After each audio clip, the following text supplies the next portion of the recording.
So in this video, we're going to talk about the system wanting to keep you poor, right? Because I can remember when I was 18 and I started voting and you start learning more about politics and government.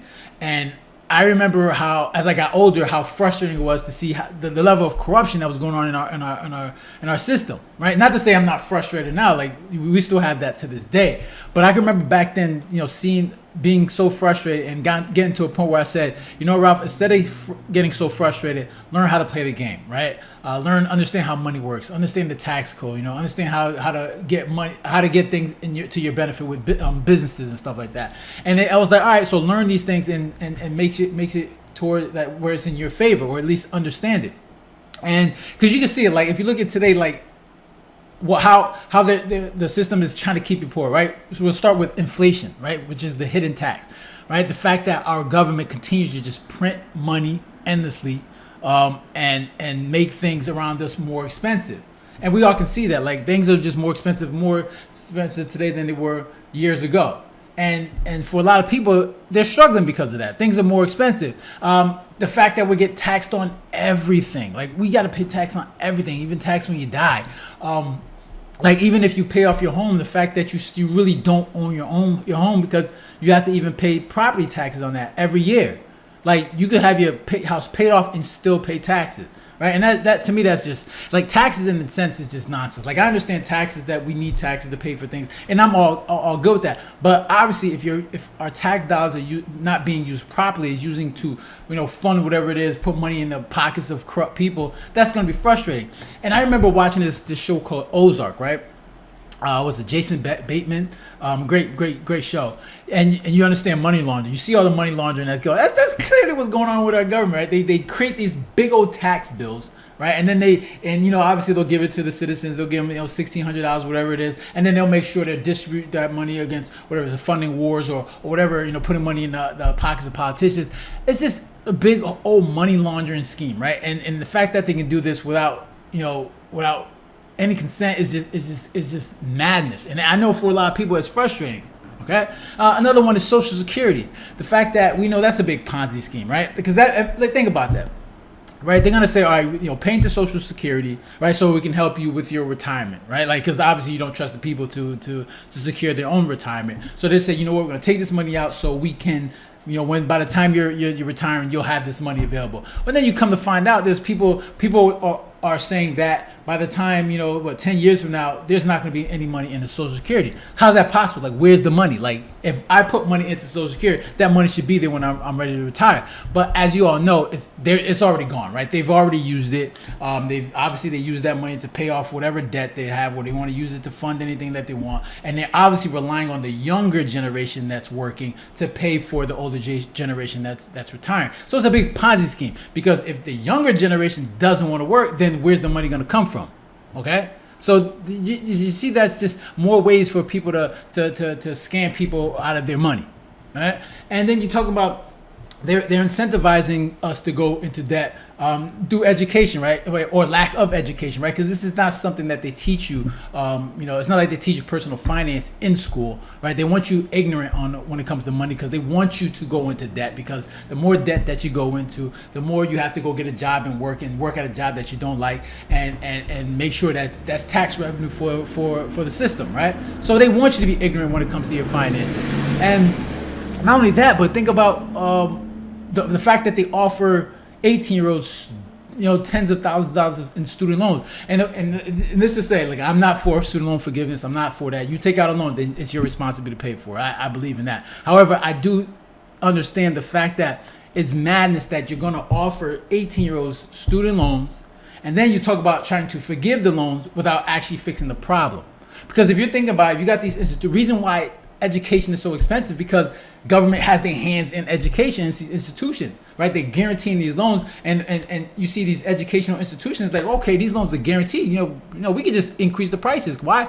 Because the government got it. They're gonna pay the loans. They're gonna pay the debt. Right? They're gonna pay us. They're gonna pay these fees. So let's just keep increasing the cost of tuition and everything. So obviously the person that's left holding the bill are gonna be the people that are borrowing this money. And you can see it that people they can't afford it, because you take out these student loan debt, and then once you get out to the workforce, you're not making enough money to pay that debt down. So people are like, what's the point? They're not even paying the debt.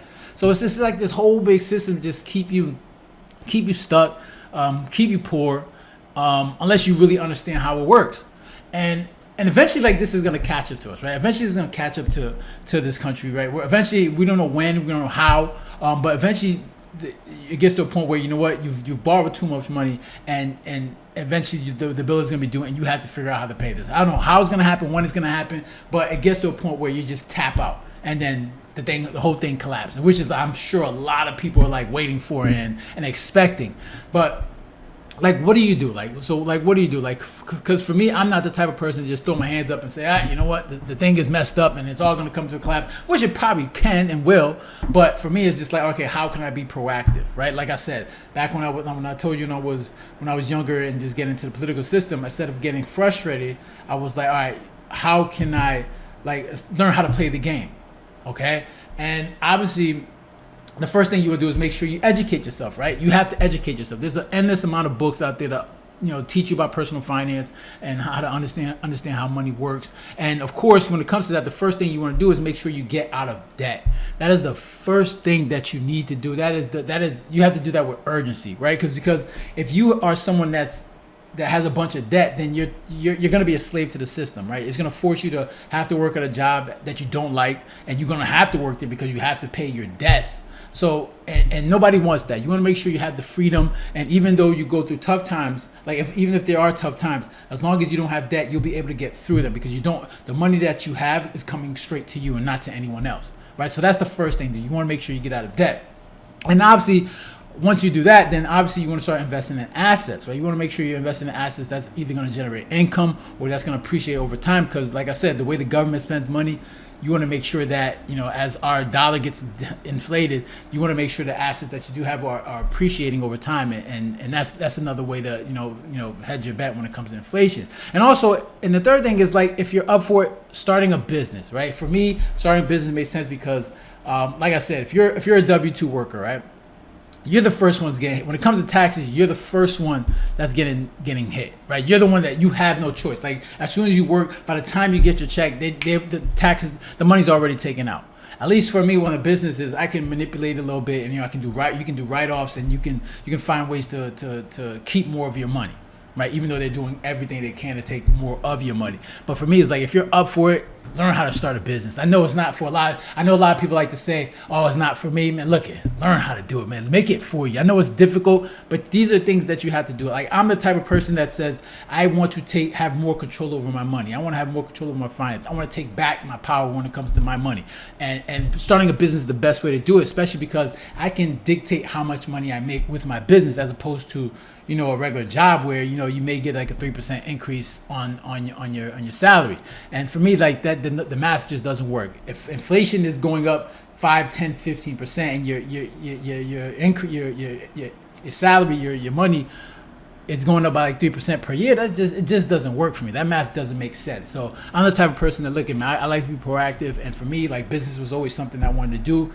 And I was like, you know what, this is the best option, figuring out how to create your own income, try to creating your own job security. For me, that seemed like it made so much more sense compared to the alternative. But if you're not into that, then at the very least, make sure you're just staying out of debt, because that's the killer for a lot of people. Like, making sure that, you know, if you're owing somebody else money, instead of giving that money for you to build up your wealth, it can, you know, it can struggle for a lot of people. And that's why, like, 2/3 of Americans are living paycheck to paycheck, you know, or feel like they're living paycheck to paycheck, because they just have so much debt.